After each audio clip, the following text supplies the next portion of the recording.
If you've been following along, you know this trip didn't exactly go by the book. After the repairs from Hell's Canyon, I flew up to Idaho with Clint to pick up the Freedom Fox and make sure everything was ready to go. We spent some time flying out in the Owahis, wide open, quiet, and about as honest as flying gets.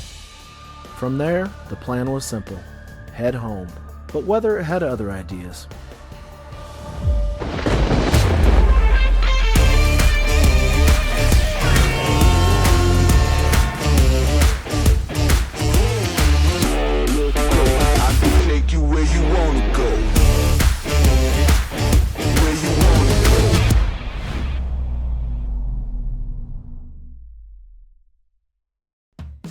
Clint ended up flying commercial back and I started the journey solo, only to be pinned down in Moab, Utah, waiting for a break in the sky that never quite showed up. Somewhere in that delay I ran into Trent Flucky, who introduced me to Nick, two guys who know this area better than any chart ever could. By the end of that conversation, the plan had changed. Again. They said, before you head home, you've got to see this place from the air. Some flights are just about getting from A to B. This one wasn't. After the crash last summer, flying stopped being just adventure and freedom, and started carrying a lot more weight. There's a difference between trusting your airplane and trusting yourself, and for a while, that second part took some work. Every takeoff since then has felt a little more personal. So Moab wasn't just another stop on the way home, it was another proving ground. The plan that morning was to meet Trent and Nick at an airstrip called Playa, north of Canyonlands Airport, and go see some of Utah that most people only ever experience from the ground.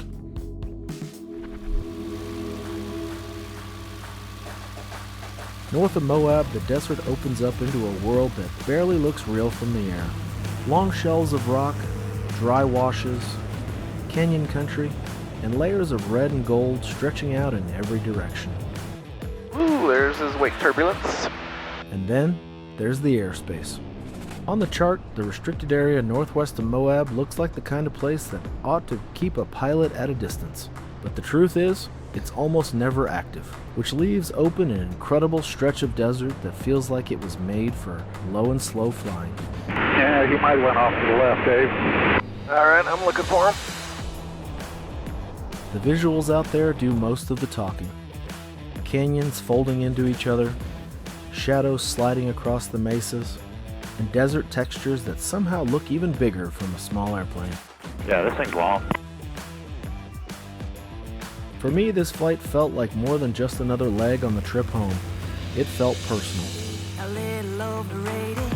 Come taste and see the way that we could make a perfect connection. Signal as strong that I mentioned. And I'll come out here and make a right turn to a pretty long one, I think.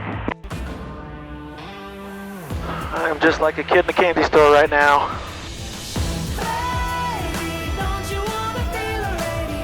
Hey, rush, I think we're kinda overplaying.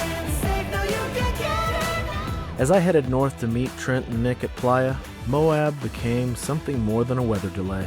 It became exactly the kind of place I needed.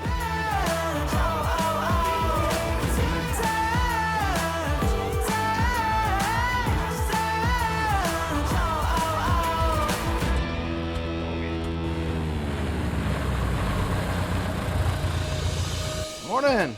All right, you finally made it. That's right.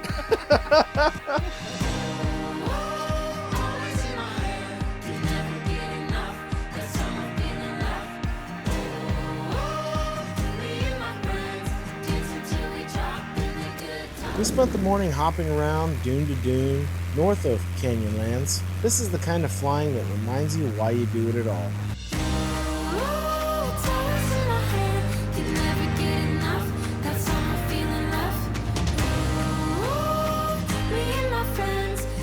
Man, quick.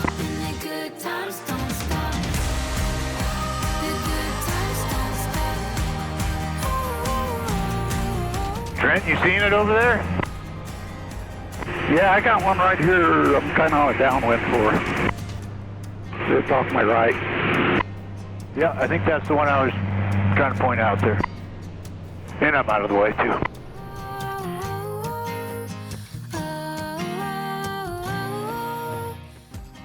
Is this the one you were thinking of, Nick? Yeah, that's the spot. Then we pushed out to the real sand dunes just to the west over the ridge.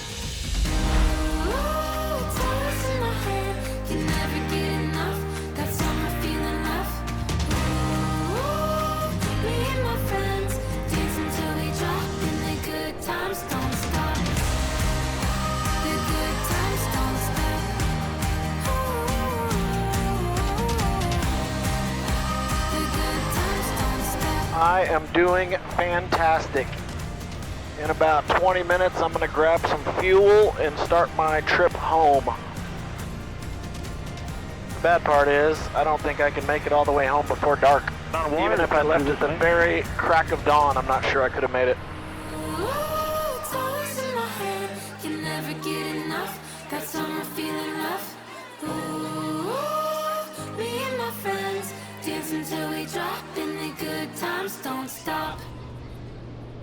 Again, one of those moments where you don't feel like you're in an airplane. You feel like you're jumping around on a motorcycle.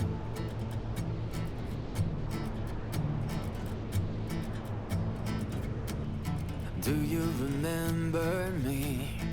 We haven't talked in a while. How you used to dream before you gave up your smile.